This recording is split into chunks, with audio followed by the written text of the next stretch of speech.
ఈ కాలంలో ఎక్కువగా కిడ్నీ సమస్యలతోటి చాలామంది బాధపడుతున్నారు.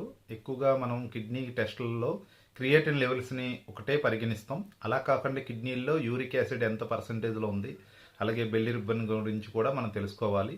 అలాగే మనం తినే ఆహారం ద్వారా మనకి కిడ్నీ ఎంతవరకు ఫిల్టర్ చేసి మన బ్లడ్‌లో గ్లూకోజ్‌గా మార్చి మన ఆరోగ్యాన్ని మెరుగుపరచడంలో కిడ్నీ ప్రధాన పాత్ర వహిస్తుంది. అలాంటప్పుడు కిడ్నీని మనం ఏదన్నా డ్యామేజ్ చేసుకుంటే అది ఫెయిల్యూర్ అయ్యేది కూడా మనకి ఫస్ట్ సింటమ్స్ రూపంలో మనకు తెలియజేస్తుంది. అది ఫస్ట్ సింటమ్స్ ఏంటంటే మనకి కాళ్ళలో నీళ్లు పట్టడం, అంటే ఎక్కువసేపు కూర్చున్నా అలాగే ఎక్కువసేపు నడిచినా మన కాళ్ళు వాపు రావడం కానీ, అలాగే మనం షుగర్ ఉన్న వాళ్ళకి ఎక్కువగా కాళ్ళు తిమ్మిర్లు ఎక్కడం, అలాగే కింద అరికాల్లో మంటలు రావడం, ఇది కూడా కిడ్నీకి సంబంధించిన సమస్యే.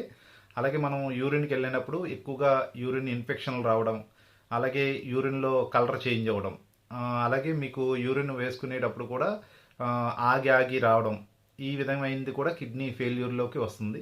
అలాగే మనం తినే ఆహారం అన్నది మనకి జీర్ణం అవ్వడానికి ఎక్కువ టైం తీసుకోవడం, అంటే నార్మల్గా 2-3 గంటల్లో జీర్ణం అయ్యేది ఒక 4-5 గంటలు పట్టడం, లేకపోతే ఒక రోజంతా మనం తిన్న ఆహారం సరిగ్గా జీర్ణం అవ్వకపోయినా కిడ్నీ సమస్య వల్లే జరుగుతుంది. ఇలాంటి చాలా రకాల సమస్యలు మన కిడ్నీ ఫెయిల్యూర్ అయ్యే టైంలో మనకి సింటమ్స్ కనపడతాయి. అప్పుడు వెంటనే మీరు ఏదన్నా హాస్పిటల్కి వెళ్ళి టెస్టులనే చేయించుకోవాలి. లేదంటే రాజేశ్వరి హెల్త్ కేర్కి వచ్చిన వాళ్ళకి మేము ముందు చేసే టెస్టే కిడ్నీకి అండ్ లివర్కి చేస్తాం.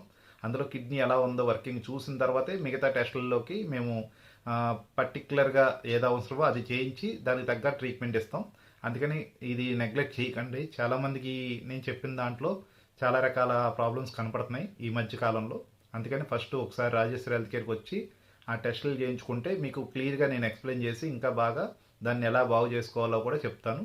ఇది తప్పకుండా అందరికీ తెలియాలని ఈ వీడియో ద్వారా తెలియజేస్తున్నాను. Thank you.